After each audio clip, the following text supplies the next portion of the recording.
Buenas noches, bienvenidos y bienvenidas. Esto es Ojo Público Pregunta. Yo soy Nelly Luna Mancio, editora general de Ojo Público, y los invito a enviarnos sus preguntas en esa transmisión o hacerlas vía Twitter a nuestra cuenta Ojo-Público.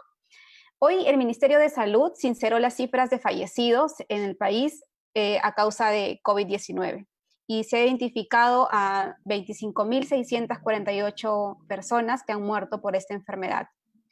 Todos estos casos han incluido una prueba que ha dado positiva para cada uno de ellos. Estamos hablando de casos que han sido confirmados y definitivamente lo que nos dicen estas cifras es que estamos en uno de los peores momentos de la pandemia y que las estrategias para combatirla y enfrentarla requieren de miradas más transversales, más interculturales, pero también del apoyo de las autoridades subnacionales, tanto en las regiones como en distintas provincias y ciudades, que son las zonas donde se concentran la mayor cantidad de contagio y también la mayor cantidad de muertes, ¿no? Las ciudades. Sin embargo, hoy, además de hablar del duelo, de cómo enfrentar esta pérdida gigante de fallecidos en el país, queremos hablar sobre la salud mental, ¿no? Un tema del que poco se habla y que además está causando muchos estragos al interior de las familias y también en las relaciones personales de los ciudadanos en todas las partes del mundo. Una encuesta virtual realizada en mayo por el MINSA identificó y contó con el apoyo además de la Organización Panamericana de la Salud, identificó que el 70% de más de 58.000 peruanos que fueron entrevistados presentaron síntomas relacionados a la depresión y la ansiedad. Tenían dificultades para dormir, cansancio, fatiga, ausencia de energía, problemas para alimentarse, esa pérdida de apetito y falta de concentración en los estudios o en el trabajo. Y todo esto a partir de las ciertas medidas restrictivas que se tomaron en cuenta para contener el avance de la pandemia. Desde el 2015, el Perú cuenta con centros de salud mental comunitarios, ¿no? Que es la primera línea para atender de manera ambulatoria estos casos. Sin embargo, primero con la cuarentena y luego con las siguientes medidas necesarias para restringir el contacto físico, no todos estos centros comunitarios están funcionando de la manera más necesaria para atender los casos que se han ido presentando.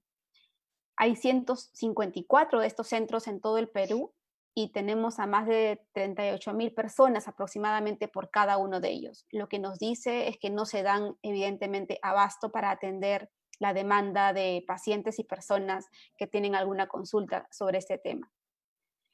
Incluso los temas más vinculados a casos que requieren internamiento también se han visto en muchos casos restringidos por la emergencia y los hospitales regulares no han logrado recibir a estos pacientes porque el énfasis de la atención en estos momentos está concentrada en los enfermos por COVID-19.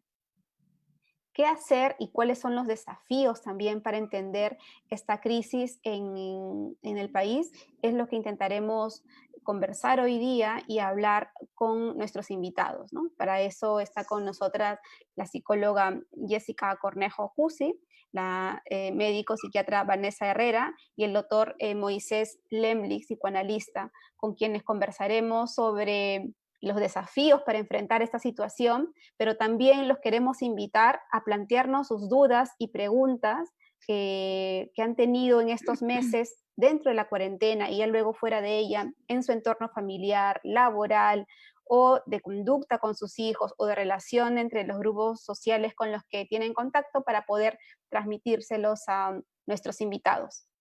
Entonces, yo quería comenzar esta sesión con el doctor Lemlich. Doctor, usted lleva muchos años tratando a personas, conversando con ellas, desde el psicoanálisis, pero ¿cuál es su lectura, la lectura que usted tiene sobre el impacto que esta pandemia tiene en la salud mental de las personas, teniendo en cuenta que ya antes de la prepandemia ya veníamos en un país en los que no era tomada en cuenta de manera tan enfática la salud mental de los peruanos, ¿no? ¿Qué ha cambiado con esta pandemia? ¿Qué es lo que usted ha Bueno, notado? en primer lugar, es de sentido común que ante una cosa de estas, ¿no?, todos nos aterramos. Yo creo que en primer lugar hay un miedo general social que es absolutamente entendible, ¿ya?, que va a aumentar las particularidades individuales. Quien tenga una personalidad más o menos tranquila y serena, pueda que maneje mejor el terror que se viene que alguien que ha tenido pues una infancia más complicada. Entonces, en primer lugar, digamos, uno siempre tiene que pensar que por muy catastrófica que sea la realidad, siempre la realidad actual, la crisis, tiene que ver también la respuesta en la historia personal de cada persona, ¿no? Entonces, cuando uno quiere hablar individualmente con alguien, uno tiene más o menos que encontrar, guste o no, cuál es el contexto, ¿no? ¿Por qué uno está así? Lo segundo es también entender que cuando hay una situación de pánico, y es lo que debe haber, uno tiene que pensar que a lo mejor hay cierta lógica en este miedo. Uno no puede decir, mira, estás chiflado, no pasa nada, ¿no? Uno tiene que aceptar que esto es real y que sería loco no tener miedo. Entonces, por lo menos, ¿no?, uno no puede desautorizar los sentimientos que alguien tiene. Ah, pero cuando uno está encerrado y no puede salir, hay ese viejo, ¿no?, pedacito de teatro de Sartre, que el otro es el infierno. Entonces, por muy bien que nos llevemos como familia, ¿no?, ¿cuánto puede uno aguantar más o menos llevarse bien con la persona que tú más quieras? De pronto ya te echó más azúcar al café, o no sé, empiezan a pasar cosas que empiezan a multiplicar la incomodidad. Entonces, yo digo que esto es como un mosaico. Por un lado están las pequeñas incomodidades familiares que se empiezan a exacerbar. Por otro lado, los miedos reales que están ocurriendo porque tú estás aterrado que te puedas morir o perder tu trabajo o lo que sea. Y luego uno poco a poco, de pronto tú estás pensando, en 2 meses eso se va a ir, pasan 2 meses, 3 meses, 4 meses, ya estamos en el quinto mes y las cosas no mejoran. Yo creo que uno empieza a hacer lo que en mi jerga se diría un poco un duelo. Uno empieza a sentir como que si la vida se te está acabando. Y eso, en mi jerga, es como que si algo del mundo se te está muriendo o tú mismo estás perdiendo algunas cosas y empiezas a hacer un duelo que no es absolutamente normal. Porque cuando se te muere un ser querido o te botan del trabajo, ¿no?, pasa un tiempo y vamos a decir, vas enterrando al muertito, vas elaborando el duelo, vas viendo qué recursos haces, te botan del trabajo, empezarás a buscar otro trabajo, ¿no? Y así sucesivamente. Pero aquí me da la impresión que es un duelo eterno. Bueno, porque la No se incertidumbre no acaba. nos permite encontrar respuestas para todo Así es. tampoco. Entonces es como que si uno no puede elaborar el duelo y no puede terminar con la depresión y la angustia. Entonces es como que si es un duelo constante que no termina de resolverse. No es que tuviste alguna catástrofe, ¿no? Pasan unos días, empiezas más o menos a despabilarte. No, aquí se repite y se repite. Y es como una película de terror en que nuevamente ocurre el mismo episodio una y otra vez. Y eso, naturalmente, ¿no es cierto?, aumenta la cólera que tú tienes con el mundo. Pero el mundo se personifica en aquellos que están a tu alrededor. Entonces, bueno, en primer lugar, yo creo que esa es la ventaja de tener un vínculo terapéutico, ¿no? Todas estas cosas que no tienes cómo resolverlas individualmente, me imagino que si tienes una línea, por lo menos puedes hablar cuán odiosa se te ha hecho tu mamá o tu hermana o quien sea, y que alguien te... El terapeuta es un embajador de la realidad. Entonces, te va a decir, oye, ¿sabes qué? tienes razón en asustarte. El problema es qué haces con eso. Entonces, yo diría que es como un mosaico de cosas que uno tiene que ir desarmando, desde poder entender por qué los hinchas de la U se portan como se portan, a cómo eso tiene que ver al hijo adolescente que no aguanta quedarse en su casa. Entonces, ¿cómo vamos armando este rompecabezas? Es parte, me imagino, de la chamba que uno tiene, es parte del trabajo. No tan solo ver a tu pacientito y darle su ribotril, que me parece muy bien, pero por otro lado tiene uno que entender también cómo tú estás enchufado con eso y tienes los mismos miedos que tu paciente. Sí, y justo eso es tan importante, doctora Herrera, lo que le mencionaba el doctor Lemblis, ¿no? Aceptar que tener miedo ante una enfermedad apenas estamos conociendo en tan poco tiempo, que tiene una velocidad para extenderse diferentes espacios, para la que no tenemos respuestas además, ¿no? O sea, Así es. cómo convivir con ese miedo en un contexto, además, le hago la pregunta, en el que nos han dicho o nos dijeron durante las primeras semanas que aprovechemos la cuarentena porque la unión familiar y aprovechar los momentos en familia. ¿Cuáles son los desafíos precisamente de desmitificar este tema de la unión familiar? Porque estar tanto tiempo juntos, como bien decía el doctor, puede generar estos espacios de discusión y quebrantar relaciones familiares. Sin duda, la pandemia visibiliza el problema de falta de priorización crónica en el sistema social del país en relación a nuestra salud integral, incluida la salud mental. Somos el último país en priorizar la salud mental, en inversión en salud, y también la inversión en salud mental es mínima, que no llega ni al 3%. Eso escalado al subsistema de nuestras familias, la comunicación íntima, la intimidad emocional, el afecto auténtico, las conexiones, en realidad son complejas y probablemente poco priorizadas. Muchas veces las ausencias parentales, el trabajar en empleos informales, hace que haya muchas ausencias familiares. Y en ese contexto, los adolescentes están solos, los hijos están solos, o las parejas no tienen un espacio para nutrirse afectivamente, activamente, o desarrollar un afecto continuo. Cuando hacemos las preguntas previo a la pandemia, ya había malestares emocionales, familiares e integrales. Ya 1 de cada 5 peruanas y peruanas tenía un problema de salud mental que incluye problemas en la convivencia y una elevada tasa de violencia de pareja o en la relación con nuestra familia o maltrato infantil.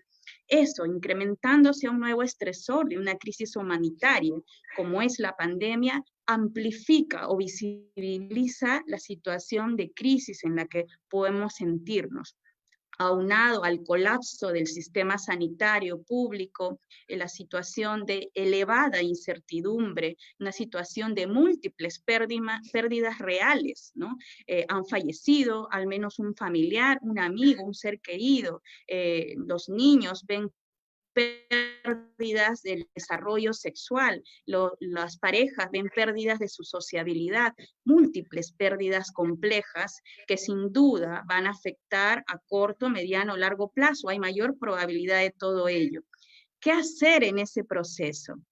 Nos toca repensar como país cómo priorizamos nuestra salud mental a nivel individual, a nivel familiar y a nivel social, y de qué manera la salud mental familiar se repiensa desde la resiliencia familiar a nivel que, no teniendo trabajo, muchas familias, teniendo una situación de inequidad social elevada, podemos tener que sostenernos y resistir para retejer lazos afectivos desde una nueva comunicación, una nueva sobrecarga de trabajo doméstico de muchas madres, teniendo a la vez que cuidar a nuestras hijas o nuestros hijos que están en teleescuela, o además tener que adaptarse a muchas pérdidas que implican la pérdida laboral y lógicamente el riesgo de enfermar o ya haber enfermado y la secuela que lleva el haber enfermado y salir de una hospitalización como es la ventilación mecánica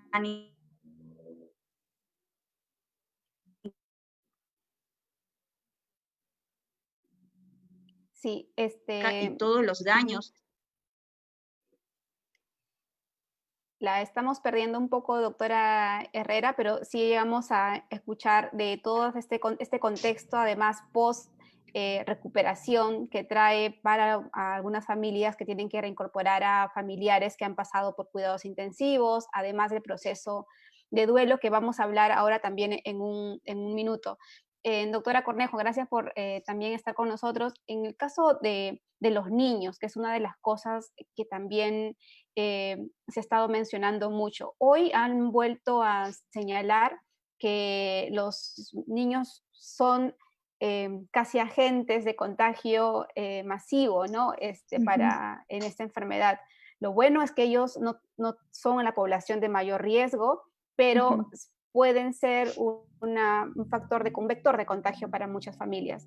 Y la medida que ha anunciado el gobierno es nuevamente restringir la salida de los menores de 14 años a un paseo máximo de 30 minutos por día, acompañado de un adulto y no más lejos de 500 metros, ¿no? Entonces, nuevamente hay esa restricción, los niños tienen que volver a estar dentro de casa, fuera de un contacto además social con otros menores de sus edades, y además en zonas donde no hay espacios públicos, hablemos de la mayor cantidad de los distritos de Lima, a 500 metros no hay ni parques, ni losas deportivas, ni otro tipo de espacio público. O sea, ¿cómo entender este impacto que va a tener en ellos la pandemia? Bueno, primero, gracias por la invitación. Un gusto compartir el espacio con personas tan ilustres como Vanessa y señor Moisés. Bueno, ante todo, yo creo que hay que entender, de acuerdo a cada edad, los niños van a vivenciar esto de diferente manera, ¿no es cierto? Inclusive tenemos un factor adicional o una variable adicional. No solamente es la edad, sino además la tendencia de la personalidad, la tendencia genética, alguna dificultad que puedan tener ellos mismos, por ejemplo, sensorial, de lenguaje, etc. Entonces, hablando de individualidad, en realidad creo que la aceptación y la situación que se está viviendo en las familias es complicada cuando tienen aún con mayor razón niños menores en casa. Yo creo que lo primero que tenemos que aceptar es que esto no es fácil para ninguna de las personas que viven en casa con nosotros. Para nadie esto es sencillo, ya sea por un tema de un temor interno, puede ser una razón presente, pasada, lo que pueda haber cargado en su mochila hasta el día de hoy, o simplemente porque esto ha detonado diferentes emociones en cada miembro de la familia que nosotros ni siquiera sabíamos que las teníamos. Pero yo quiero ser positiva dentro de todo esto. Yo creo que la crisis, el conflicto dentro de la casa es algo natural. Es decir, tenemos momentos donde tenemos que enfrentar las diferentes ideas de las personas que viven en la casa, incluyendo los niños. Tenemos que entender que en su lógica, en su forma de crecer, tienen características muy particulares. Y tenemos que aprender a aceptar y respetar esas características particulares, lo que no significa que seamos permisivos, sino simplemente aprender a entender, a ser muy empáticos. Yo creo que ahorita la palabra clave en la familia es ser empáticos, ponernos en el lugar de la otra persona, entender lo que pueda estar sintiendo, lo que está pasando y en un proceso de aceptación de esta situación como la estamos viviendo. Yo creo que tanto el adulto como el niño debe tener una educación emocional determinada que nos permita compartir lo que sentimos de manera honesta y a la vez buscar soluciones. No quedarnos en me siento triste, me siento mal, me siento encerrado, sino tratar de ver alternativas. El hecho de salir, estos paseos que se están permitiendo, yo la verdad consideraría que solamente en casos extremos se den. A mí me parece más saludable que el niño aprenda a manejar su frustración, su enojo, en fin, diferentes situaciones que viva dentro de su propia casa con la ayuda de sus padres.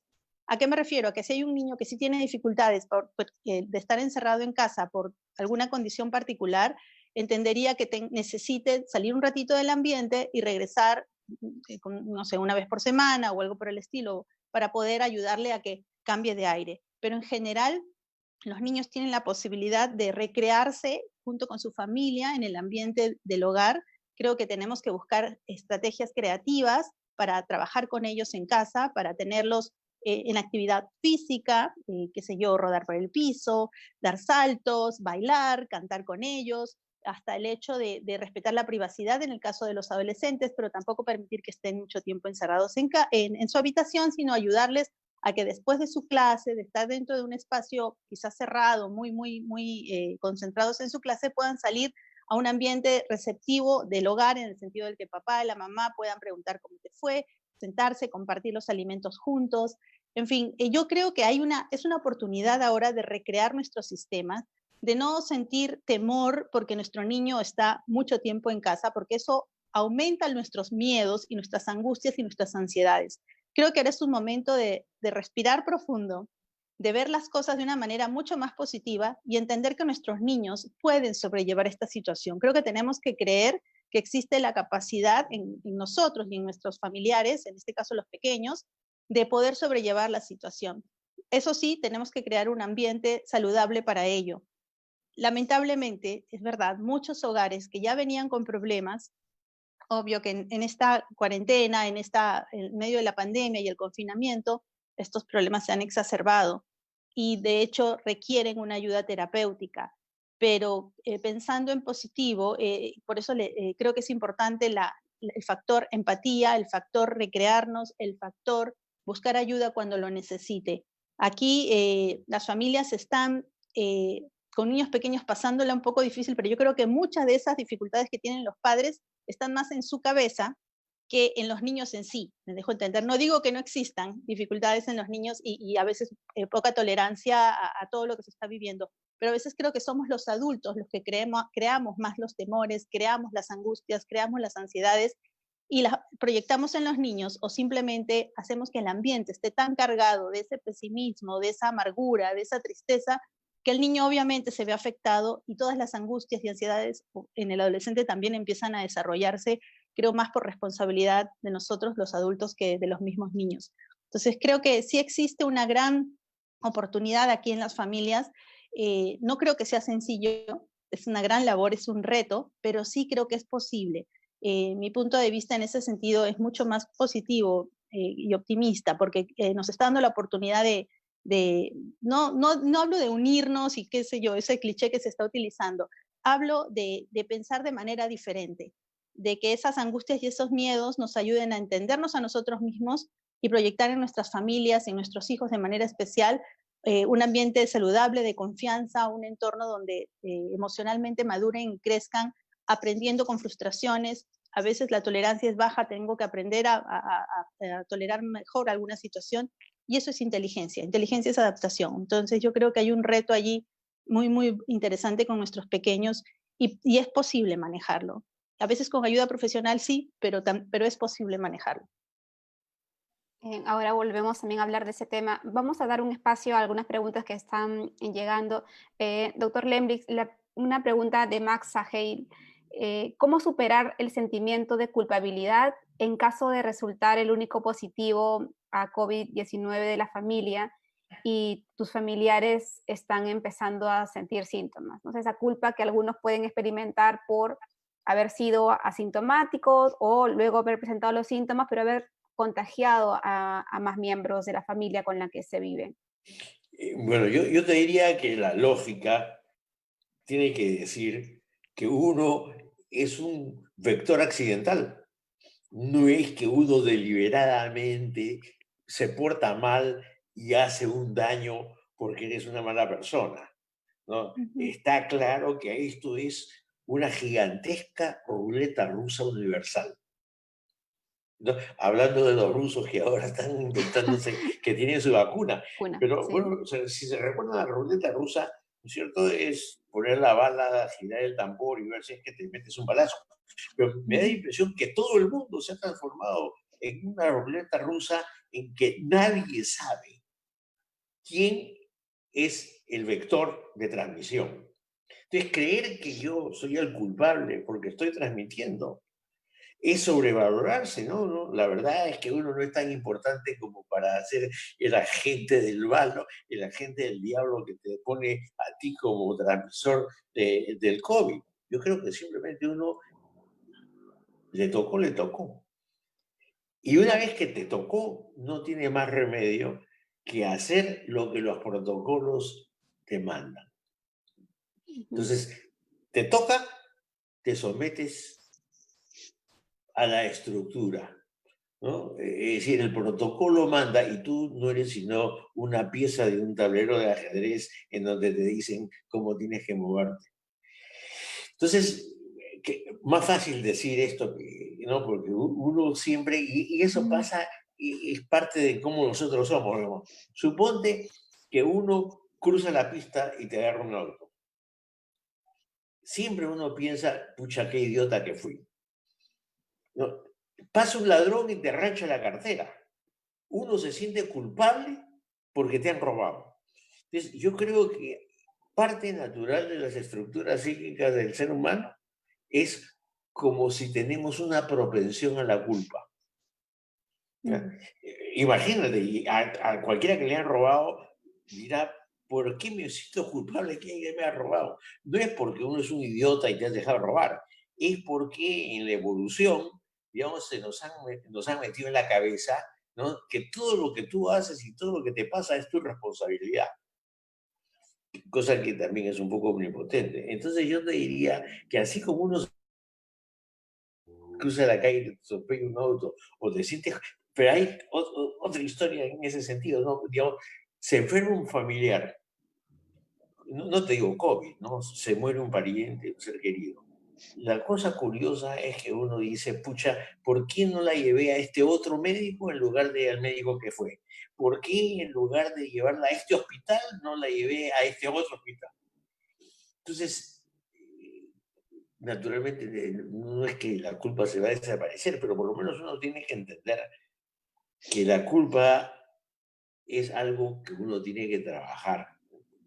Y esa culpa, doctor, me parece que es más sencillo explicarlo y como usted lo plantea además en sus palabras, que procesarlo, ¿no? O sea, cuando alguien está dentro de un entorno en el que de pronto le dieron que la prueba le resultó positivo y tiene al papá que es población de riesgo enfermo, u otra o pariente, esa culpa, ¿cómo la procesa en un entorno familiar?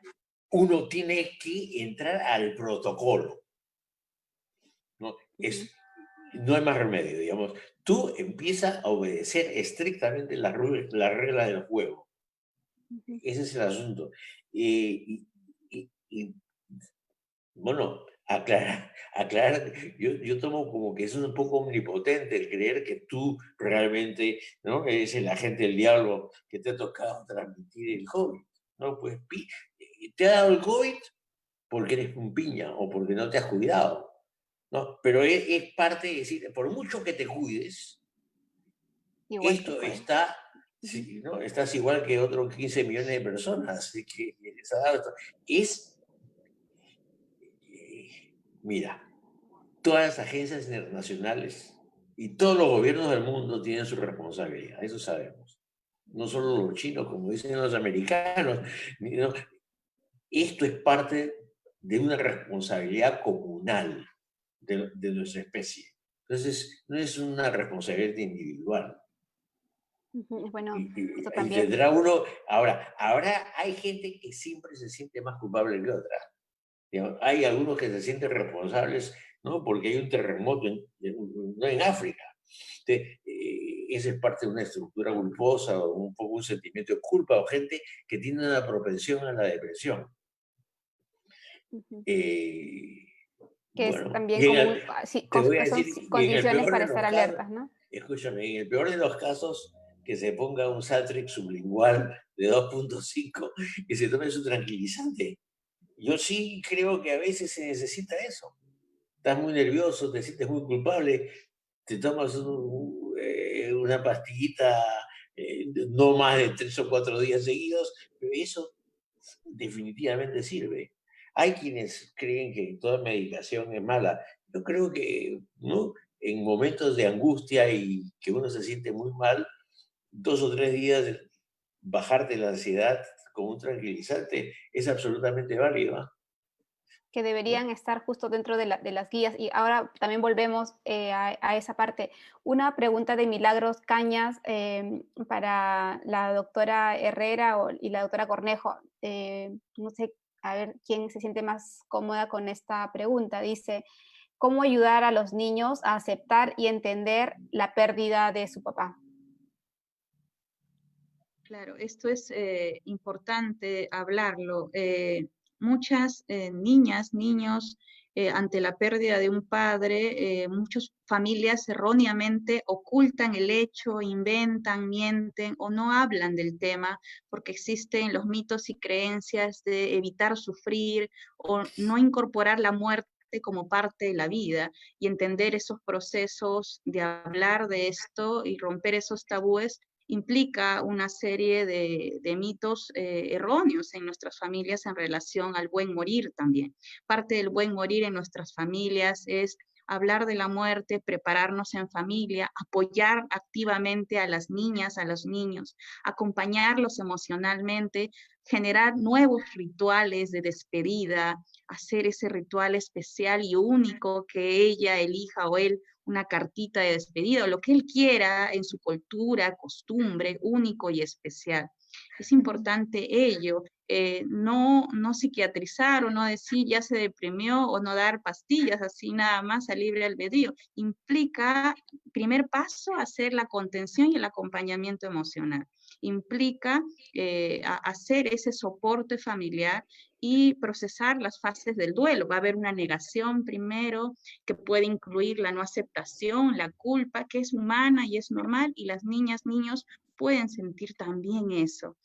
El apoyo parental, el apoyo significativo, el afecto auténtico, esta acogida continua va a contribuir a que este duelo se elabore saludablemente y no llegue a ser un duelo complicado. Pero si ya antes había conflictos, violencia, si el padre era ausente, tenemos muchos temas no resueltos, una familia que ha perdido el trabajo, hay deudas, hay una serie de situaciones de inequidad social, lógicamente todos esos determinantes van a contribuir a hacer más difícil el aceptar estos procesos de duelo. Entonces, recomendaciones en esta parte, de mi parte, también sin duda Jessica tiene muchas sugerencias.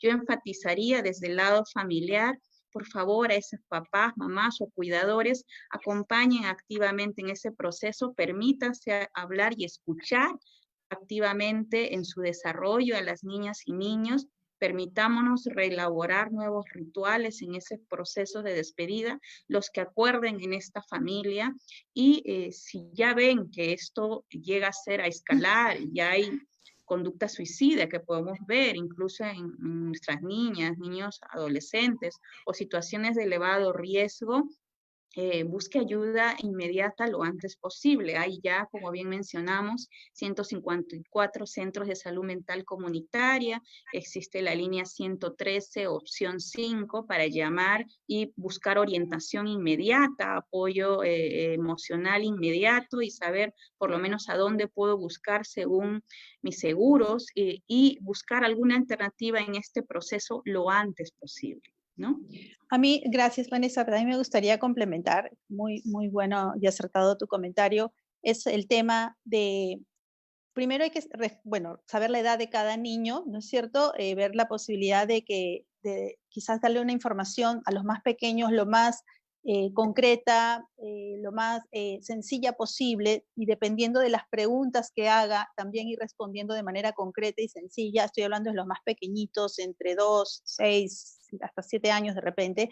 A los más grandes que ya tienen mayor conciencia de la situación, seguramente habría que hacer un acompañamiento también un poco más cercano, mucho más quizás hasta espiritual, por decirlo de alguna manera, ¿no? En este proceso, no solo emocional, ayudarle a entender lo que pasa. Además, creo que es justo complementando, como dice Vanessa, el ritual es importante, la despedida, el saber que esa persona ha tenido una permanencia en nuestras vidas significativa, se tuvo que ir, pero nosotros tenemos una despedida con él muy especial y un contacto más allá de la vida, que creo que es una conexión que los niños tienen que saber que existe, y los adolescentes, y que ellos pueden tener esos recuerdos maravillosos, en fin, ponerlo de una manera adecuada para que los niños lo puedan comprender y los adolescentes también, pero también una aceptación de que el niño o el adolescente va a llorar, va a estar triste.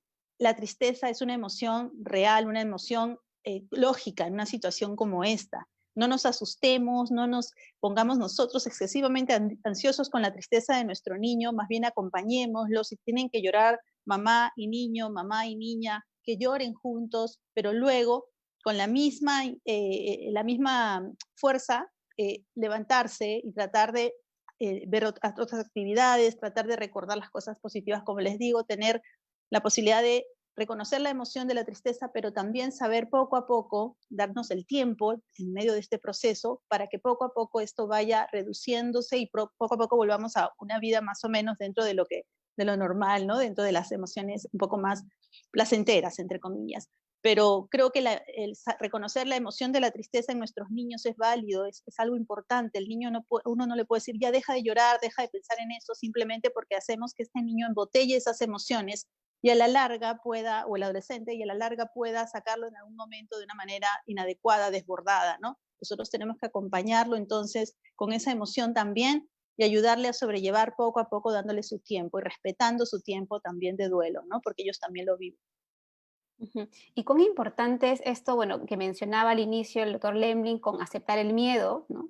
Y ahora mencionan ustedes también aceptar la tristeza, ¿no? Porque casi con la cantidad de fallecidos que hay en el país, probablemente gran parte de las familias hayan conocido o conozcan a alguien que ha muerto por esta enfermedad y que además, o que ha muerto por otras situaciones, pero que por las circunstancias ha tenido que ser velado en casi con muy pocas personas, en un entierro estricto, y sin las despedidas adecuadas.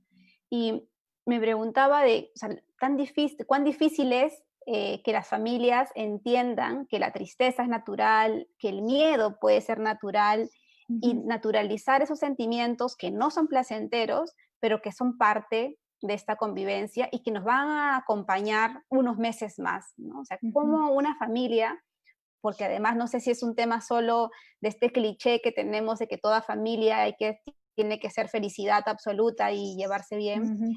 ¿Cómo hacemos que las familias entiendan de que es normal estar triste, es normal la crisis, como decía doctora Cornejo, ¿no? Y es normal el miedo. O sea, ¿cómo hacer que esta combinación que parece poco sana no nos paralice, ¿no? No desmotive y no genere además otros problemas o más fuertes de salud mental?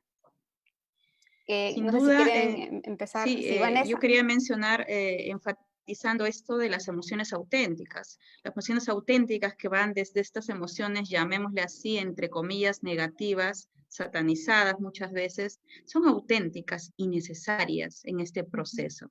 Entonces, la tristeza auténtica, al permitirnos llorar, esos permisos son realmente significativos y valiosos.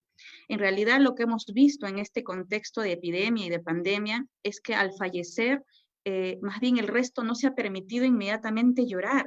Hay como un freno, unas semanas. ¿Por qué? Porque los familiares sobrevivientes también están contagiados y están en una espera angustiosa, con una elevada angustia, porque también me puedo enfermar y tengo 14 días todavía que estar en confinamiento, en aislamiento domiciliario. Entonces no hay el ritual elaborado en este proceso. Cuando ya seguimos acompañando a estas familias, en las semanas recién se dan cuenta del escalamiento de las múltiples pérdidas, que no solamente en muchos casos es un familiar, son varios familiares. Y también la pérdida de la enfermedad, se han enfermado, están saliendo de la enfermedad, de una infección COVID leve o leve moderada, y ese proceso implica tiempo y recién se van permitiendo llorar, muchas veces desde la rabia, tienen tensión, tienen rabia contenida por un sistema de salud, por todas las faltas de apoyos necesarios y las barreras que probablemente en su sistema no han podido acceder. Esos permisos de hablar, de expresarse, de necesidad de tejer, es una oportunidad como país de volver a tejer una red comunitaria solidaria, de auténtico apoyo mutuo. La salud mental, tenemos ahora un plan de salud mental aprobado en el contexto de COVID como país. Este plan de salud mental incluye la prioridad del cuidado mutuo y del apoyo como red comunitaria. ¿Cómo construimos esa nueva resiliencia comunitaria? Eso implica repensarnos como distrito, como junta vecinal, como barrio, como edificio o donde vivamos. Estas ollas comunes son un ejemplo de una de las múltiples formas de resistir a la adversidad después de sobrevivir a una pandemia. Tal vez sería una oportunidad de pensar en nuestra comunidad cómo reactivamos nuestra colectividad para unirnos más y ver cómo resistimos a este proceso que va a durar mucho tiempo. Tenemos una ronda de preguntas que están llegando asociadas a recomendaciones. O sea, no hay una receta en realidad, porque cada persona es un universo, cada familia también tiene su propia lógica de relacionarse, pero tal vez si podemos comenzar, doctor Lemnis, con usted, si es que existe una guía de recomendación para las personas adultas mayores, ¿no? O sea, ¿cómo, si preguntan si es que hay dos, tres personas viviendo con un adulto mayor, cómo hacer con ellos ante la necesidad de que ellos tienen para salir y al mismo tiempo no pueden? ¿Cómo generar esa convivencia más sana?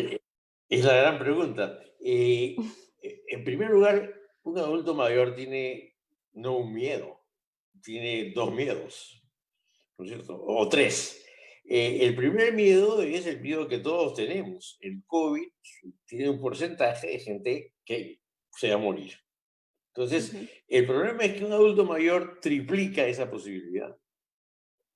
Entonces, no es que tiene el miedo de cualquiera de que te va a dar COVID, ¿no? Tienes el miedo de que te va a dar COVID, pero que tus chances de quedar mal, ¿no?, son muchísimo mayores. Entonces, yo creo que vivir con un adulto mayor es, en primer lugar, reconocer que sus razones de tener ese extra de miedo están justificadas. Y no creo que uno tenga que decir, no te preocupes, no pasa nada. No, yo creo que uno tiene que aceptar que efectivamente su miedo es mayor, ¿no? Lo que decíamos antes, porque efectivamente su riesgo es mayor. Ahora, no es tan fácil el balance entre tener un miedo mayor y que ese miedo no se exceda, ¿no? Entonces, la manera, de todas formas, es tomar las precauciones con claridad, sin esconder, y más o menos poderlas ventilar, porque mientras más se hable, mejor. Estaban hablando de los niños.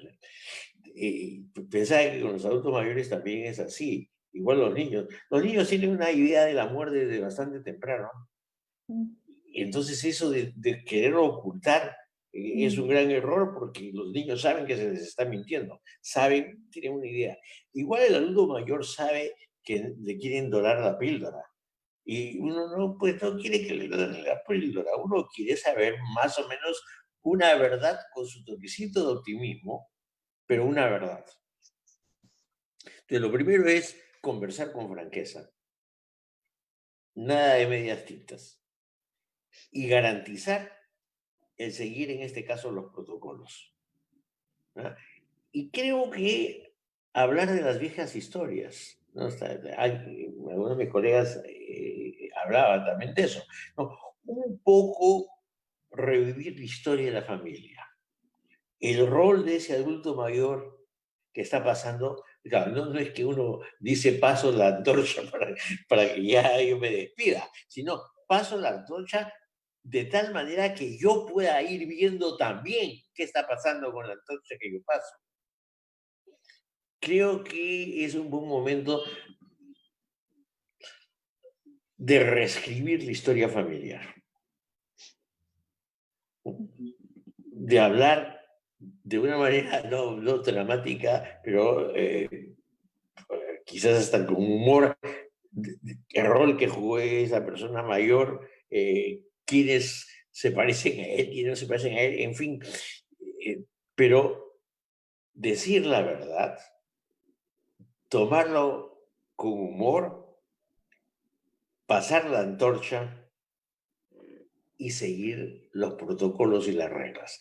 Yo creo que no hay una verdad suprema, ya sabemos, pues, ¿no? Cada familia tendrá que encontrar su camino, pero yo tomo que no hay nada mejor que más o menos decir las cosas como son, ¿no? Yo creo que uno tiene que decir las cosas como son.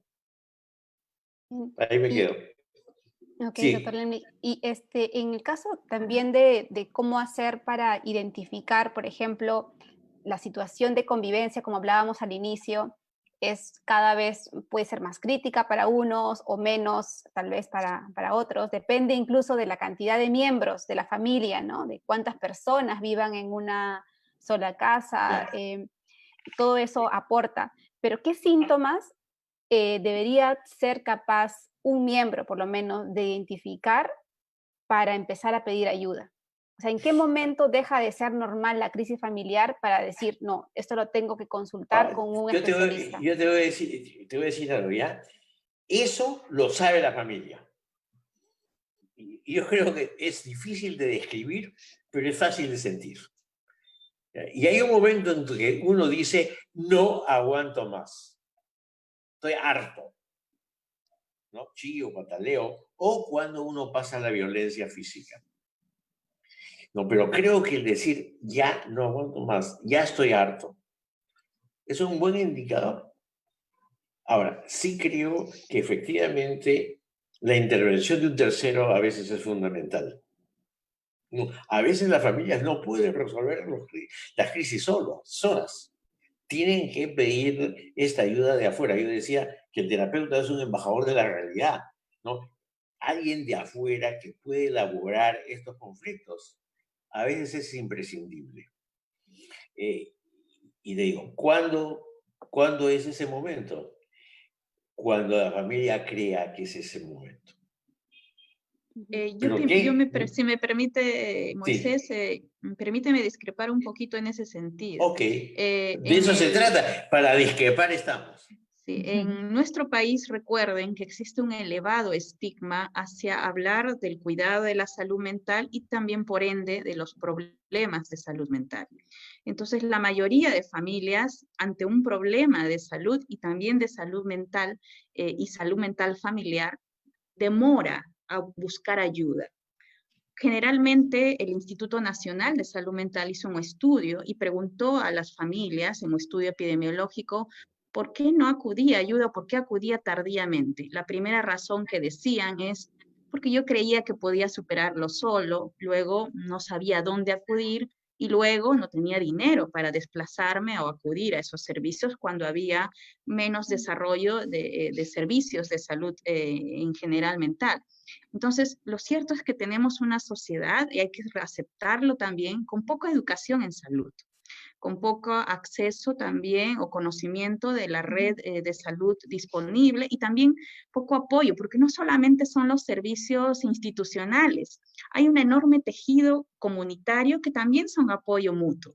Desde comedores populares, la vecina, el amigo, el barrio, todo un tejido, no sé, ONGs, una serie de colectivos que también se pueden poner a disposición para ayudarnos en una intervención, incluido lo espiritual, parroquias, en fin, iglesias disponibles. Todo ese tejido contribuye a ese acompañamiento ante una crisis.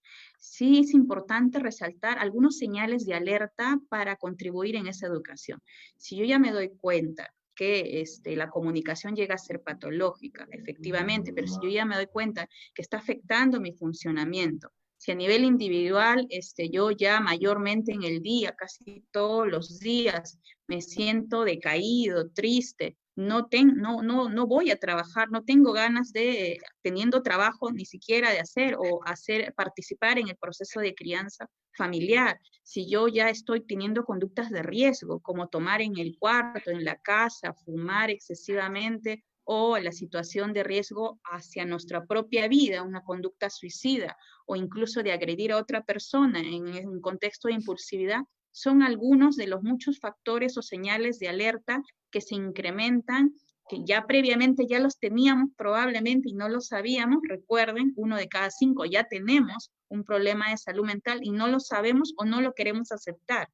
Y con la pandemia aumenta aún más ese estresor a todo nivel. Entonces, yo sí creo que es responsabilidad colectiva de todos nosotros saber, tener identificado en nuestro mapeo de tejido comunitario a dónde buscar ayuda, en quién apoyarnos, quién es mi apoyo familiar, ¿En qué amigo? Tenga usted una amiga, un amigo conocido. La profesora del colegio también es un apoyo fundamental, el equipo disponible de salud, el centro de salud, el vecino, volver a reactivarnos este tejido incluso en esta nueva convivencia. Justamente me gustaría añadir eso a este tema, ¿no? Sí, los adultos mayores además tienen bueno, muchos de ellos eran muy activos, trabajaban, ¿no es cierto? O veían a sus nietos, la familia los visitaba, algunos están solos en este momento en sus propias casas porque los familiares tienen temor de contagiarlos porque son de alto riesgo, ¿no es cierto? Entonces, en medio de esta soledad, en medio de la pandemia, el miedo, como bien decía el doctor Moisés, es muchísimo más grande. A veces no se reconoce como miedo o a veces sí se reconoce como miedo y el miedo causa tal ansiedad que apenas tocan el timbre, ¿no es cierto? Estas personas adultos mayores se ponen demasiado preocupados o tensos. A veces se manifiestan estas alertas con ese miedo excesivo. O sea, uno puede tener miedo, uno puede tener un temor, pero mientras uno sienta que puede controlarlo y manejarlo, creo que la cosa puede estar bien, pero si impide mi funcionamiento normal, si yo empiezo a tomar pastillas en la noche para dormir, si me levanto y siento que simplemente quiero estar en mi cama todo el día durmiendo, no hay nada, no hay motivo para levantarme, no hay motivo para sonreír, todo lo veo muy, muy negativo, muy drástico, muy malo, todo está pésimo. Entonces uno se va dando cuenta de que la alegría que tenía esa persona, la forma de mostrar afecto, todo ha cambiado. Yo ahí con mi adulto mayor, yo ya tengo que poner alerta, ¿no? O sea, algo está pasándole, es un cambio de humor o de conducta muy, muy tajante y encima a veces hay medicación, como les digo, como para descansar, para relajarme, pero ya es todos los días, no es un tema de un día, 2 días, sino semanas tras semana y la angustia crece y cada conversación con esa persona suele ser de pesimismo, de todo está mal, de verdad que yo no aguanto estar así, en fin. Entonces, yo creo que estos ya son señales de que esta persona no está procesando bien esta experiencia y necesitamos ayudarle, ya sea, a veces el soporte familiar es importante, ¿no? La familia más próxima debe sustentar, apoyar, sostener a estas personas que están en esa condición, sea adulto mayor o alguna otra, pero además es cierto, hay un límite, ¿no? Hay un límite en el que se pueda uno dar cuenta de que está poniéndose en riesgo la integridad mental o física de esta persona, entonces uno tiene que decir, hey, hasta aquí llegó nuestra función, no, hasta aquí llegué, tengo que buscar ayuda externa de un profesional que apoye a esta persona y podemos ser el nexo a veces para que esto se dé. Entonces, yo creo que por allí va, tenemos que ser muy observadores a esas conductas, sostener mientras se pueda en buen ánimo para que la cosa cambie, pero mientras sepamos que hasta aquí llegamos, tenemos que reconocer nuestros límites y buscar la ayuda también cuando tengamos que hacerlo, ¿no? Uh-huh. Y en el ámbito más de las relaciones de los padres, ¿no? O sea, por ejemplo, la violencia física o la violencia psicológica no siempre es una de las, o sea, es una de las formas de expresión de una crisis, ¿no? Es la forma tal vez más dura, pero también hay otras formas de crisis como puede ser el desgano de la relación de los papás frente a los niños o a sus hijos adolescentes. Entonces, ¿cuáles son estos síntomas que, bueno, que podrían o deberíamos tener como parte de grupos de apoyo de amigos o de familias para saber que sí es el momento de empezar a tocar la puerta de un experto, ¿no? Porque no siempre o sea, la violencia física es de lo que más se habla, ¿no? De las peleas entre las parejas, pero también hay otras formas de expresión que son más silenciosas y que pueden ser dañinas también para los hijos, como esta falta de motivación o los silencios prolongados, tal vez por el estrés del trabajo, por la pérdida de empleo. Y ¿qué es lo que ustedes han notado desde la experiencia en estos meses que son como las constantes, ¿no? Más frecuentes en estas semanas o meses que ya llevamos de crisis?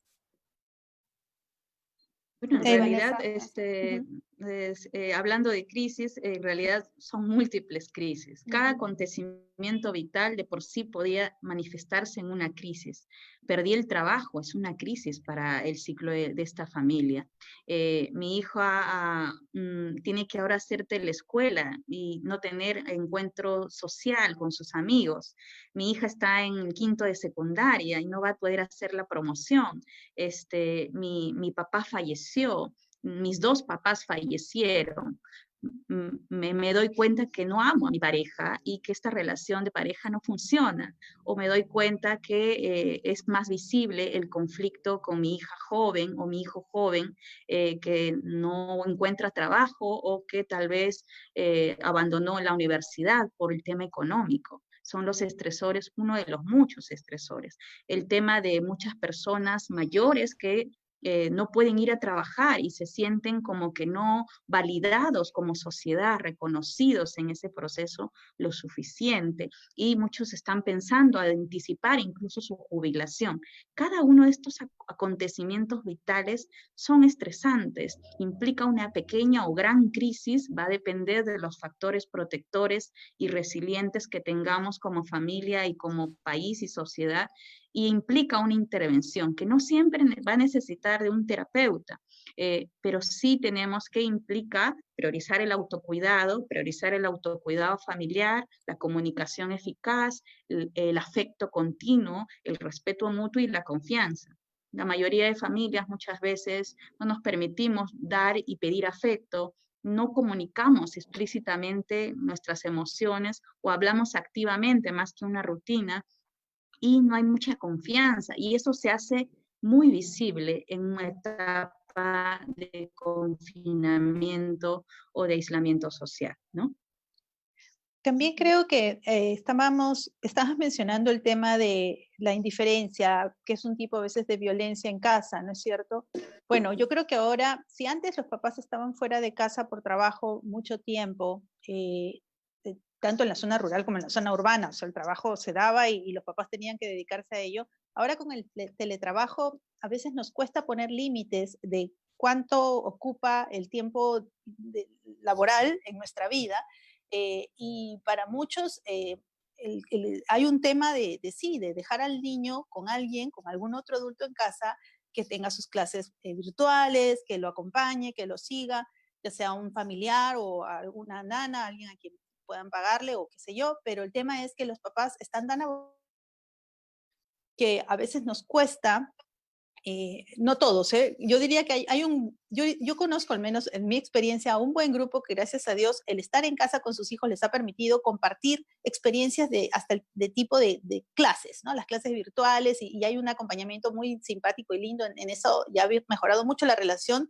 y han cambiado en su forma de comunicación, etcétera. Pero también hay un grupo que al ver que ha vuelto el trabajo están tan abocados a sus propias labores que les cuesta relacionarse con sus hijos y los fines de semana también están trabajando y no hay mayor vínculo. Y podríamos ver que allí sí hay que ayudarles a que pongan las prioridades en claro, a que también por su salud mental, porque cada uno tiene que poner un horario muy establecido, muy fijo también para el ámbito laboral y otro para el personal y familiar. Entonces yo creo que hay que ayudar en este momento a muchas parejas, a muchos padres, a que sepan poner límites en este aspecto y que no haya culpa, cosa que mencionó el doctor Moisés al respecto, no haya culpa ni por un lado de dejar a los niños cuando tengo que trabajar, ni dejar el trabajo cuando tengo que estar con los niños o con mi familia. O sea, creo que allí se debe buscar ese equilibrio y ayudarles a que lo hagan de una manera mucho más efectiva ahora, que no se ven límites temporales para el tema del trabajo. La verdad, hay una exigencia muy fuerte, no quiero que me despidan, no quiero perder el trabajo, entonces yo, si mi jefe me llama o si tengo que rendir a tal hora, lo tengo que hacer y punto, ¿no? Entonces, unido a ese temor, es que nosotros cedemos con facilidad y olvidamos nuestro desarrollo personal, la dinámica familiar, el compartir momentos que me pueden enriquecer a mí o enriquecer a los míos con los que yo convivo en ese momento, ¿no? Bajo el mismo techo. Doctor Lenwich, ¿y es posible encontrar espacios, sí, huequitos para la felicidad en medio de esta incertidumbre, crisis? Porque a veces necesitamos esos espacios, ¿no? Para que sean como nuestros Mira, puntos de desfogue. Lo primero que te diría es que nadie tenía la menor idea de cómo se curaba este virus o cómo mejorar la atención al virus.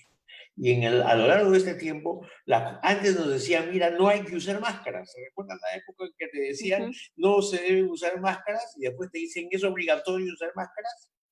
Antes te decían, tienes que tomar, ¿no es cierto?, un tipo de medicación, ahora otro tipo de medicación. Se va aprendiendo. y se siguen cometiendo errores, pero de a poquito se aprende. Yo creo que lo que pasa en términos de salud mental, en estados de encierro con una pandemia, yo creo que también estamos aprendiendo. Y lo que uno creía por tu lógica tradicional, ¿no? Estás de pronto descubriendo que no es tan así. Entonces yo creo que es bien interesante ir viendo cómo, por lo menos mis ideas o las ideas de algunos amigos con que conversamos, están cambiando. ¿Ya? Y que alguna gente, ¿sabes qué? Está descubriendo la felicidad. Leí unas declaraciones de Mario Vargas Llosa diciendo que nunca en su vida ha sido tan feliz porque está leyendo como nunca. Yo sé que no todos ganamos premios Nobel y somos grandes lectores, pero me pareció interesante este hombre que está casado, la felicidad, ¿no es cierto? Uno de los grandes hombres de Perú, dice que estar encerrado, ¿no?, le ha ayudado a leer de tal forma que aprende más de lo que lee y que la felicidad está en eso, en Bueno, estar ahora, solo, tranquilo, que no debe de fastidiar. Entonces, yo creo que también cada uno está descubriendo los factores de riesgo. Te peleas más con tu cónyuge, con tu hijo adolescente, pero a lo mejor mucha gente también está descubriendo, ¿no es cierto?, espacios de iluminación, leer tu libro, escuchar tu música, conversar con amigos que hace tiempo no veías. La tecnología te hace. Por ejemplo, tengo un amigo que está todos los días con algún Zoom, todos los días, y dice que está comunicándose con la gente, relacionándose con la gente con la que no hablaba desde su época de colegio. Entonces, creo que esto está dando la oportunidad de ir descubriendo nuevas maneras de relacionarse entre nosotros los humanos, tener otro estilo. Claro, tienes que meterte a veces en el baño y encerrarte para poder escuchar tu música, ¿no? Pero de todas maneras es como que si estamos descubriendo nuevas maneras de relacionarnos con nosotros mismos. No te digo con el otro, ¿eh? Relacionarnos con nosotros mismos. Y si es que seguimos, te decía el ejemplo de Mario Vargas Llosa, mira, ahí hay un tipo que descubrió otra manera de ser feliz. pero Entonces también yo te digo, pueden surgir estos sentimientos y volvamos un poco también a los sentimientos de culpa, ¿no? Nos preguntaba sí, a alguien en la audiencia temprano, pero sí, ¿es posible ser feliz? Le preguntaría, por ejemplo, con tantos muertos afuera, las redes sociales, que es el principal sistema de comunicación ahora para un público de zonas urbanas o juveniles, por lo menos, se han vuelto muy polarizantes, ¿no? Entonces, gran parte de la relación social se da en las redes sociales y cada vez que alguien expresa algún sentimiento de felicidad, empiezan a aparecer otros diciendo, ¿cómo es posible que seas feliz cuando está ocurriendo esto? ¿No? Por eso esa forma de sobrellevar estos dos sentimientos que parecen contradictorios, y cómo lo pueden hacer desde un adolescente que está en pleno proceso, además de descubrimientos sexuales, sociales, comunitarios, en un entorno que ya es bastante complicado, ¿no? mira, Comencemos es, sí con usted, a ver. es conocido que donde se cuentan chistes es en los velorios, ¿no? Uno sabe eso. Entonces, siempre ha habido esta mezcla rara entre el dolor y el luto, y la broma, la tragedia y el sexo. Siempre ha sido. Mira, el libro más cómico y sexual del mundo es el de Camerón, y fue escrito en la peste en Florencia. Entonces, durante la peste de Florencia, en el siglo XIV, se escribió el libro más sexy y más cómico que existe. Por Boccaccio, se sabe bien. Entonces, yo creo que no tenemos que echarle la culpa a alguien que quiera divertirse. Yo creo que esta es la época en que aparecen los chistes por todos lados. Hablas tú de las redes.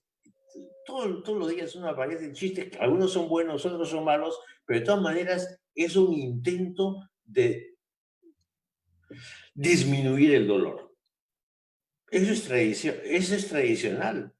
Entonces, para negar el dolor y disminuirlo, aparece la creatividad del humor. Entonces yo no creo que contar chistes sea una falta espantosa y un ultraje al que se muere. Yo creo que es parte de la naturaleza humana, ¿no? Que siempre ha sido así. Y hasta, yo recuerdo, hasta la Biblia hay unos cuantos chistes ahí vinculados a los muertos, ¿no? Así es que la Biblia no da permiso a humor en el dolor. Sí, doctora Claro, Herrera. entonces O eso es, Cornejo. sin duda, hablar de la felicidad es un problema casi existencial, filosófico y muy singular. ¿Qué es la felicidad? Cada cultura, cada familia, cada persona tiene una singularidad de sentir cómo interpreta su felicidad. Yo creo que en general, en contextos de crisis humanitarias y de pandemias, más aún, el concentrarnos en el tiempo presente y en los pequeños detalles de la vida diaria es una sensación de felicidad. Estos detalles de levantarnos, conectar más tiempo, la oportunidad de conectar con mi hija, el abrazo de mi pareja, el tiempo, el sostenerme en un trabajo y disfrutarlo, tener la posibilidad de disfrutarlo, los pequeños detalles, la sonrisa de mi hija, no sé, esos detalles muchas personas lo interpretan como una pequeña felicidad. En realidad las narrativas de cada persona de qué te hace feliz es muy subjetivo. Creo que no deberíamos romantizar la felicidad como que es algo, un estado pleno, idealizado. Eso no es cierto. Las felicidades implican una complejidad y de cada persona y más aún de cada cultura. Es inevitable aceptar las crisis y es inevitable aceptar los desastres y catástrofes. Y en medio de eso, la alegría puede resistir y tiene que resistir como un mecanismo protector, como un mecanismo de redescubrir y una oportunidad también de renarrar nuestra experiencia de vida, no solo desde el dolor, ¿no? Víctor Frank analizaba mucho esta experiencia de vivir en campos de concentración, en una situación que cualquiera diría, yo resistiría, no podría vivir en esa situación, pero él a través de esa experiencia pudo recoger una nueva experiencia que la convirtió incluso en un proceso terapéutico que contribuyó a que muchas personas concentradas en la contemplación y en el presente y el nuevo sentido de vida pueda resistir en un contexto incluso de adversidad o de muchas pérdidas. Es exactamente eso. Yo creo también que aunque la felicidad es una cuestión filosófica y muy cultural y personal, creo que sí existe el principio de la felicidad es que la felicidad no está afuera, en el contexto, no está en las cosas que nos pasan o nos dejan de pasar. La felicidad está en una decisión, en una actitud personal de disfrutar, de vivir plenamente, de aceptar las cosas buenas y malas que te trae la vida, los conflictos y las soluciones, las alegrías y las tristezas. Entonces, creo que está llena, son pequeños momentos, por decirlo de alguna manera, porque no creo que sea un estado como una meseta, tal cual en la vida de cada uno, sino existe por momentos, pero yo creo que es interno. No, en este caso, yo no digo que uno esté feliz con la muerte de las demás personas, yo no creo que exista eso, pero sí creo que puedo tener una actitud de ser solidario y en esa solidaridad sentirme útil y feliz, me dejo entender, de ser empático, y en ser empático estoy siendo útil y feliz. Para mí quizás está relacionado, vinculado. Entonces, hay formas de ser plenos, porque la felicidad también puede ser plenitud, de sentirme plena al poder apoyar a un ser querido que está sufriendo, apoyar, a estar dispuesto como ahora por estos canales, por ejemplo, a escuchar a personas que estén sufriendo, y a veces con solo escuchar estas personas se sienten mejor y yo me siento retribuida al dar. Entonces, en esa relación puedo yo decir que puedo sentirme plena y feliz. Entonces, no es que me haga feliz el dolor, pero sí el ser útil en medio de ese dolor. Entonces, creo que es como una forma de pensar diferente, una forma de afrontar la vida distinta. Yo diría que en eso consiste la felicidad, en afrontarla con sus dificultades, con las cosas buenas, malas que nos toque, con el contexto que tenemos, y a pesar del contexto que tenemos, saber que estoy viviendo de una manera plena y dando lo que tengo que dar en el momento que tengo que darlo. Entonces, y pudiendo ser comunitariamente colaborador, sosteniendo, acompañando. Creo que por allí va el tema. Creo que la felicidad, si la entendemos como simplemente el contexto que vivimos, pues en este momento todos diríamos que somos infelices, o que estamos frustrados y amargados y no sé. Yo creo que eso no es real. O sea, depender de esas circunstancias, más bien creo que nos va a llevar a un vaivén de emociones y de repente a desbordes de emociones, y no nos va a ayudar a enfrentar las cosas de manera adecuada. Entonces, primero es un proceso interno, una forma de pensar diferente respecto a la vida, respecto al día a día, apreciar los pequeños detalles, entre otras cosas, ¿no? Vamos a ir a unas preguntas del público. ¿Puedo decir algo aquí? ¿Me dejas intervenir? Sí, doctor. Ya, mira, cada uno ha dicho su idea, pero no creo que la definición de la felicidad está en manos de los expertos en salud mental. Yo creo que los expertos en salud mental tienen la misma autoridad que cualquier hijo de vecino de hablar o no de la felicidad. Sin duda. Nosotros podemos hablar de sentimientos como epifanía, qué sé yo, ¿no? Expansión maníaca, pero para hablar de la felicidad, mira, cualquier persona que cruza la esquina en la calle, ¿no? Tiene tanta autoridad o más que yo para hablar de la felicidad. Yo todo lo que sé es que sí aprecio, no es que sea feliz, pero sí aprecio un buen chiste, ¿ya? Es lo que más me acerca a mí, no tan solo oír una buena música, pero un buen chiste por lo menos me hace, digamos, sentirme bien. Entonces, no creo que uno pueda definir la felicidad, pero un sentido de bienestar, ya, me contento con eso, ¿no? Sentirme bien, que un chiste me haga gracia, ¿no es cierto? Hay otras formas de felicidad también, pero que son necesarias, digamos, en estos espacios de incertidumbre. La felicidad es muy grande. Prefiero simplemente el sabor de mi butifarra, vamos a decir. Sí, a todos nos vendría bien algo de esos espacios también, pero lo preguntaba porque pareciera que esta situación de emergencia nos negara esos pequeños espacios de felicidad para las familias o para los amigos, ¿no? Y ver cómo también nos relacionamos. Hago la pregunta de Raúl Ángel Marín y Nostroza para la doctora Herrera, y tiene que ver sobre los centros de salud mental comunitarios, ¿no? Menciona que se han mostrado ineficientes durante el estado de emergencia porque desde su punto de vista no están funcionando.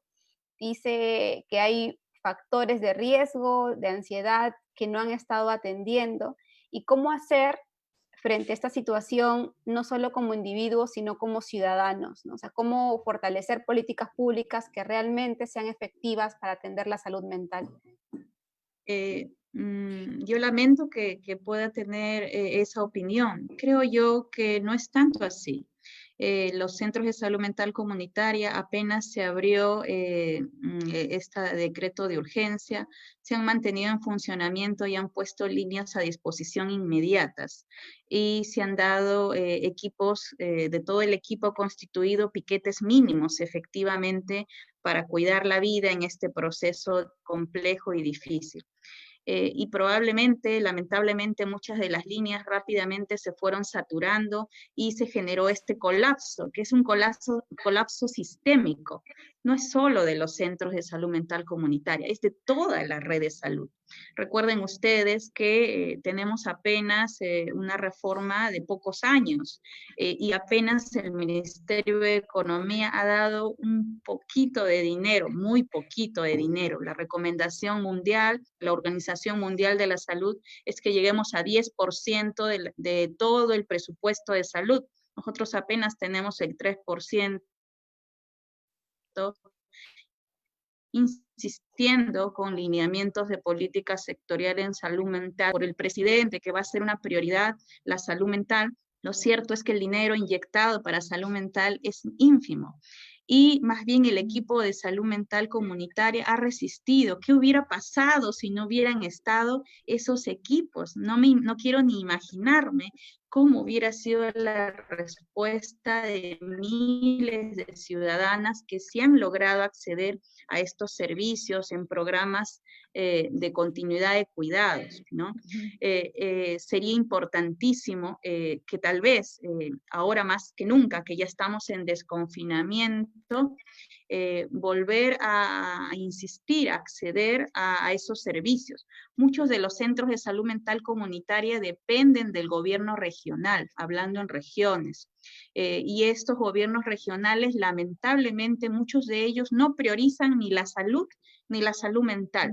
Y muchos del personal de salud mental ha sido rotado a otros espacios, al hospital, ha sido rotado a otros servicios que están en una situación aún más colapsada.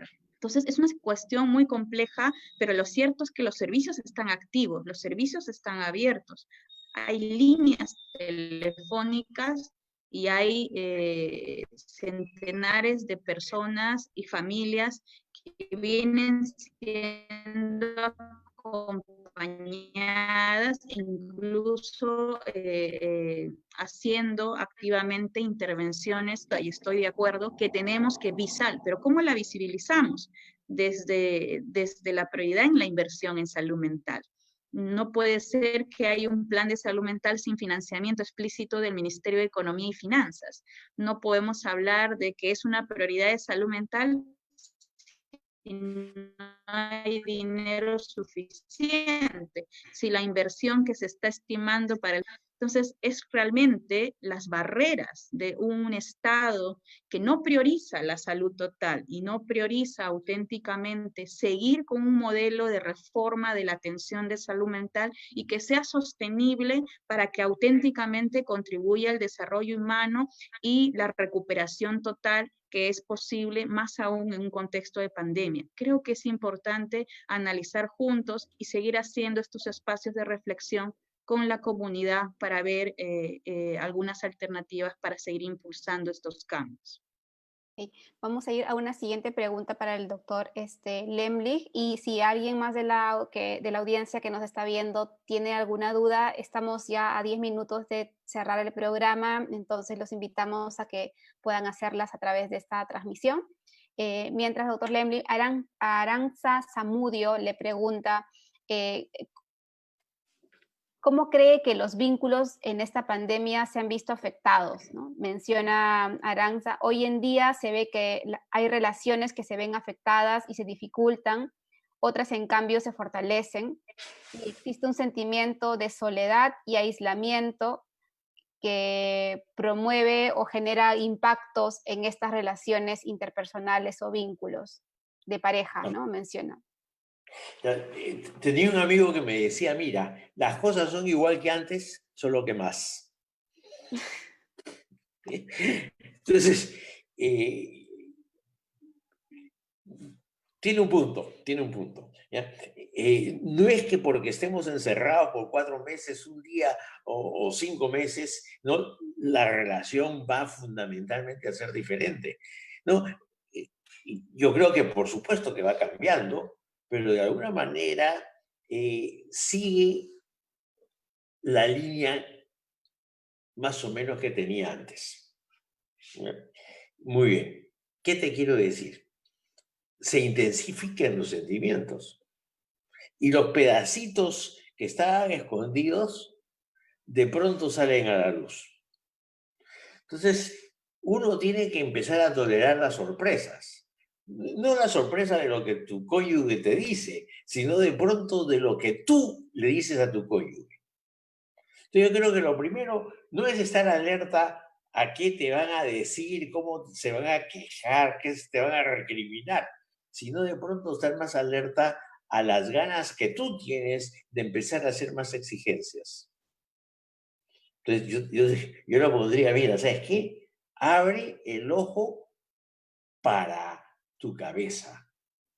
Primero, no abras el ojo para la boca del otro, de la otra, sino empieza a darte cuenta esas cosas que se te salen sin querer. A lo del Chavo del 8, ¿no? Sin querer, queriendo, ¿no? Entonces, yo diría, mira, ¿sabes qué? Escúchate a ti misma o mismo. Ese es el primer punto, ¿ya? Y que sea una oportunidad para pensar y repensar, digamos, esos puntos flojos que tú tenías en tus relaciones. Eso puede ser con tu hijo, con tu hija, con tu papá, tu mamá, o tu cónyuge, o tu pareja. yo creo que estar ahí encerrados quizás te dé la oportunidad de una reflexión y un pensamiento. No es frecuente que vas a tener la ocasión de estar ahí encerrado con tu pareja o con quien sea que estés encerrado y poder conversar. Porque ese es el segundo punto. Primero piensa, ¿no? ¿Qué es lo que estás sintiendo tú? Y lo segundo, conversa. Bien, doctor. Mira, conversa. Porque eso sí, yo creo que, eso decía mi mamá, ¿ya? Si tú no hablas, no vas a saber. Tienes que hablar para enterarte. Y eso El es lo que hay que diálogo. hacer. Ah, El muy bien. diálogo. Ya. Es, No quiere decir que de vez en cuando no te agarres a cucharada, no, tirándote los platos, pero de todas maneras es un riesgo que vale la pena correr. Ujú. ¿Y qué pasa en caso de, preguntan las doctoras Herrera y Cornejo, con los adolescentes, ¿no? Que están justamente en un periodo de crecimiento que les mencionaba antes de iniciar el programa, que puede ser muy complicado también los papás. O sea, ¿cómo respetar esos espacios de privacidad que un adolescente puede requerir en este tiempo tan prolongado y al mismo tiempo de límite de contacto con su grupo social, porque no hay colegio, no hay escuelas, no hay salidas, no hay viajes? ¿Qué hacer y cómo lidiar con los adolescentes? ¿Qué consejos les darían ustedes a los papás y también a ellos mismos, ¿no? Porque es una situación bastante complicada y va a continuar así hasta por lo menos todo este año, la etapa escolar. Bueno, yo creo que para empezar, los papás tienen, yo escuché a alguien decir esto, y es importante, hay que saber qué batallas vale la pena pelear y qué batallas no vale la pena. No es que no valga la pena porque no haya remedio, sino que no valen la pena porque a veces los papás nos hacemos un mundo de cosas que son poco importantes, me dejo entender. Es más, se dice que es más importante que el adolescente tenga arreglada o en orden su cabeza que su cuarto. Eso quiere decir que a veces los papás estamos detrás de los chicos buscándole en qué no hizo, qué podría hacer mejor, en qué falló, en lugar de fijarnos qué hay dentro de él, qué es lo que le preocupa, qué es lo que le interesa, si sus temores son reales, si sus angustias son reales. Y si son reales, entonces yo ayudarle a bajar la ansiedad, bajar la angustia y más bien enfrentar las cosas de una manera valiente y con una decisión objetiva, ayudarle a reflexionar, a ser crítico. Entonces, yo creo que por un lado, el primer mensaje va a los papás, que decidan bien qué batallas valen la pena ser peleadas y cuáles simplemente, mientras mi hijo sea un chico que me responde, respeta, expresa espontáneamente sus ideas, puede intercambiar una comunicación conmigo, por más corta que sea, puedo tener un contacto o una conexión especial con él y noto en él un funcionamiento adecuado, pues ya no me voy a complicar en si ordenó la cama, si me recogió la mesa, si lavó los platos, no voy a buscar una pelea por eso. No significa que no se lo diga, no significa que no corrija, sino no voy a hacer un mundo de algo que puede ser muy pequeño. Entonces, tengamos cuidado de caer en esto. Los adolescentes hasta ese momento no tienen la corteza prefrontal adecuadamente desarrollada. Entonces, definitivamente son impulsivos, egocéntricos, imaginativos, y todo eso tenemos que los papás ser conscientes para poder tener una especie de tolerancia, que no les llamo permisividad, sino tolerancia, y poder ayudarles a que más bien ser empáticos con ellos y ayudarles a pasar esta etapa de una manera coherente para que puedan ser ciudadanos respetables más adelante o responsables más adelante. Y en cuanto a los adolescentes, pues yo creo que sí, que tienen que tener su espacio, tienen que tener su espacio privado, no hay ningún problema, sus momentos a solas, sus momentos con sus amigos, tienen que crear momentos con los amigos. Y las redes, el tema del Zoom, el tema del WhatsApp, videollamada, son formas creativas de mantenerse en contacto. Hay adolescentes que tienen el WhatsApp en videollamada y están haciendo la tarea uno de un lado y el otro del otro lado de la pantalla, y es su forma de acompañarse en medio de la pandemia, ¿no? De intercambiar ideas, de relacionarse. Hay muchas aplicaciones que ayudan también a una forma de intercambio, de ver una película juntos en distancia, pero hay formas muy creativas y los chicos están más enterados que nosotros sobre todas estas cosas y las están aplicando para poder mantener ese contacto y esas relaciones que a esta edad son sumamente importantes, ¿no? Entonces, por allí iría un poco de mi parte esta apreciación. No sé, Vanessa, si quieres añadir. Totalmente de acuerdo con lo que bien ha dicho Jessica. Tal vez añadiría que es importante concentrarnos en validar mucho más a nuestras hijas e hijos adolescentes. Muchas veces las mamás, los papás podemos ser hipercríticos. Ya estamos en suficiente estrés social, familiar, en su desarrollo social, como para además decirle, está sucio el cuarto, has dejado los platos sucios, mira, no has hecho esto. O sea, demasiados mandatos no va a ayudar en este elevado estrés familiar. Yo sugiero siempre a los miembros de los papás, mamás que se sienten agobiados, que quieren controlarlo, hipercontrolarlo todo, que se permitan manejar su propio estrés como padres y que no lo proyecten esa angustia personal a sus hijas e hijos adolescentes. Es importante que se permitan la oportunidad de reencontrarse con sus hijos adolescentes en el espacio familiar, hablar auténticamente, escuchar el doble. Escuchamos tal vez muy poco, no lo suficiente, y nuestras hijas e hijos en las narrativas nos dicen, mi papá no me escucha lo que es suficiente, o solo se escucha él solo y solo me da mandatos y mandatos y mandatos. Entonces, una cuestión fundamental es escucha activa, comprender que estamos en una nueva forma de convivencia, adentrarnos a su mundo. Un intercambio generacional es muy útil en esta época. Ellos están con el TikTok, están con el Instagram, están con los videojuegos, permitirnos ingresar a su mundo, a su música, el K-pop, no sé, todas estas nuevas formas de culturas y comprensión implica un afecto también de ponerme en su lugar. La oportunidad también de identificar factores de riesgo. Entonces, recuerden que se incrementa la conducta suicida justo en la adolescencia tardía hasta la juventud. Y como bien ha dicho Jessica, la corteza prefrontal, la que nos da ese freno, ese control de impulsos todavía hasta los 22 años, va a tener un control. Entonces, necesitamos estar alertas a las señales de alarma. Si habla de morir, tiene pensamientos suicidas, si veo que se encierra con el cigarrillo electrónico, si está ya horas de horas encerrado en su cuarto, se aísla socialmente, si está sin dormir y refiere que tiene un desgano significativo y ya no está yendo al colegio, ya ni siquiera se conecta en esta situación que requiere un nivel de atención y de concentración importante en estas conectividades con el Meet, con el Zoom.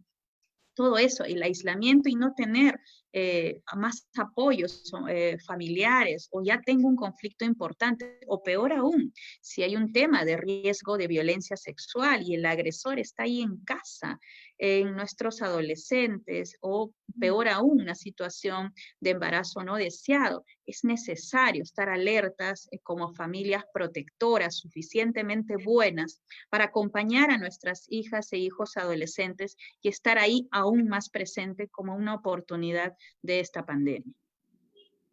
Para terminar, bueno, doctor Lemnis, también lo que mencionaban tanto Vanessa como la doctora Jessica, si bien la pandemia pone un montón de restricciones, el tema de la sexualidad no entra dentro de esas restricciones para los adolescentes y los jóvenes, que ahí empiezan a redescubrir o probablemente ya la conocían mucho antes que nosotros, el uso de las tecnologías para encontrar esas nuevas formas también de sexualidad.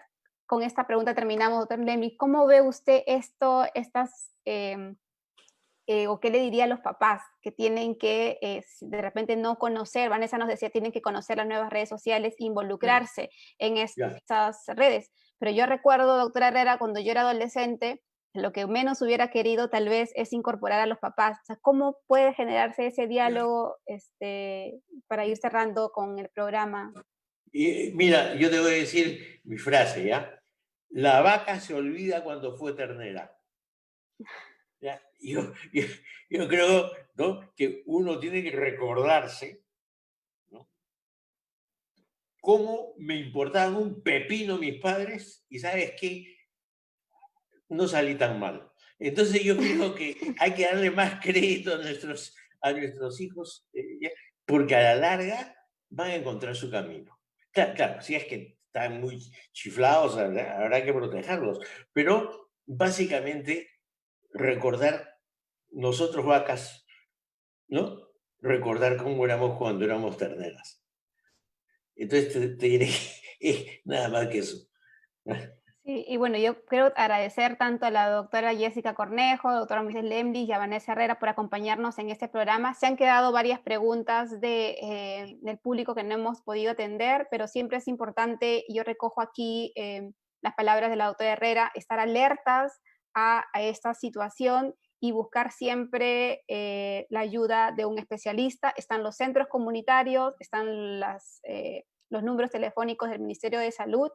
Y si tienen algunas preguntas adicionales sobre cómo hacer con los niños o los adolescentes en casa, yo creo que el espacio es importante, pero también es importante identificar cuáles son estos factores de riesgo que podrían estar para actuar en el momento indicado y no esperar a que sea un poco más tarde. Muchas gracias a todos y nos vemos el próximo jueves a las 6:30. Gracias. Chao, chao. Muchas gracias.